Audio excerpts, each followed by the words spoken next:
السلام علیکم ورحمۃ اللہ وبرکاتہ۔ دوستوں امید کرتا ہوں آپ خیریت سے ہوں گے۔ میں ہوں محمد مقصود قاسمی اور آپ دیکھ رہے ہیں باغ مدینہ یوٹیوب چینل۔ 59 بچوں کو اسمگل کرنے کے الزام میں ریلوے پولیس نے 5 مدرسہ اساتذہ کو گرفتار کر کے جیل بھیج دیا تھا۔ ممبئی ہائی کورٹ نے تمام اساتذہ کو باعزت بری کرتے ہوئے مقدمہ کالعدم قرار دے دیا۔ بری ہونے والے اساتذہ کی شناخت نعمان عالم صدیقی، محمد شاہنواز ہارون، اعجاز ضیاء صدیقی اور صدام حسین صدیقی کے طور پر کی گئی ہے۔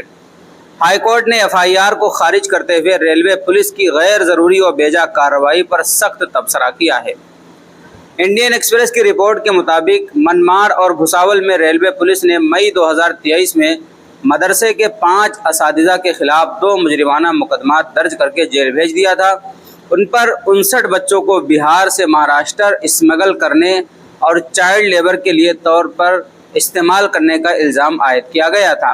تاہم ریلوے پولیس کے عہدیداروں نے مقدمات کو جاریہ سال مارچ میں بند کر دیا، جب انہوں نے یہ نتیجہ اخذ کیا کہ اس معاملے میں FIR غلط فہمی کی وجہ سے درج کی گئی۔ دراصل 30 مئی 2023 کو بہار کے ارریہ ضلع کے 8 سے 17 سال کی عمر کے 59 بچوں کو بذریعہ ریل مہاراشٹر کے مدرسے میں دینی تعلیم دلانے کے لیے لے جایا جا رہا تھا۔ اس دوران دہلی میں جونائل جسٹس بورڈ اور ریلوے بورڈ سے منسلک ایک سینئر افسر کی اطلاع پر کارروائی کرتے ہوئے ریلوے پروٹیکشن فورس نے ایک NGO کے ساتھ مل کر بھساول اور منمار اسٹیشنوں پر بچوں کو روک لیا اور 5 اساتذہ کو گرفتار کر لیا تھا۔ بچوں کو 12 دن تک ناسک اور بھساول کے شیلٹر ہومز میں رکھا گیا، کیونکہ حکام کو شبہ تھا کہ انہیں چائلڈ لیبر کے لیے اسمگل کیا جا رہا ہے، جس کے بعد ناراض والدین نے بچوں کو رہا کرنے کا مطالبہ کیا۔ تاہم بعد میں ناسک ضلع انتظامیہ نے بچوں کو واپس بہار بھیج دیا۔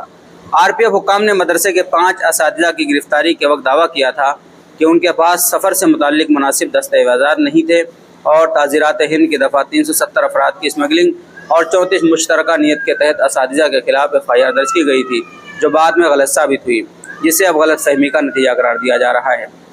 تحقیقات کے دوران GRP افسران نے ارریہ کا دورہ کیا اور ملزمین اور بچوں کی اسناد کی تصدیق کی۔ انہوں نے اس مدرسے کا بھی معائنہ کیا جہاں بچوں کو لے جانا تھا۔ منمار GRP کے انسپکٹر شرد جوگ گند نے کہا کہ تحقیقات میں معلوم نہ ہو سکا کہ یہ کوئی انسانی اسمگلنگ کا معاملہ ہے، جس کے بعد عدالت کے سامنے ایک کلوز رپورٹ داخل کی ہے۔ مدرسے کے 5 اساتذہ کو مجرمانہ ریکارڈ سے تو بری کر دیا گیا، لیکن جھوٹے الزامات کی وجہ سے انہیں ذاتی طور پر شدید نقصان اٹھانا پڑا۔ غلط FIR اور گرفتاری کی وجہ سے سماج کے سامنے ذلیل کیا گیا۔ گرفتار اساتذہ کو گرفتاری کے بعد سماجی و نفسیاتی پریشانیوں کا بھی سامنا کرنا پڑا۔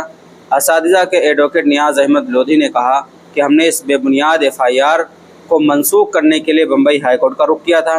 پولیس نے عدالت کو بتایا کہ انہیں کوئی ثبوت نہیں ملا اور وہ کیس بند کر رہے ہیں۔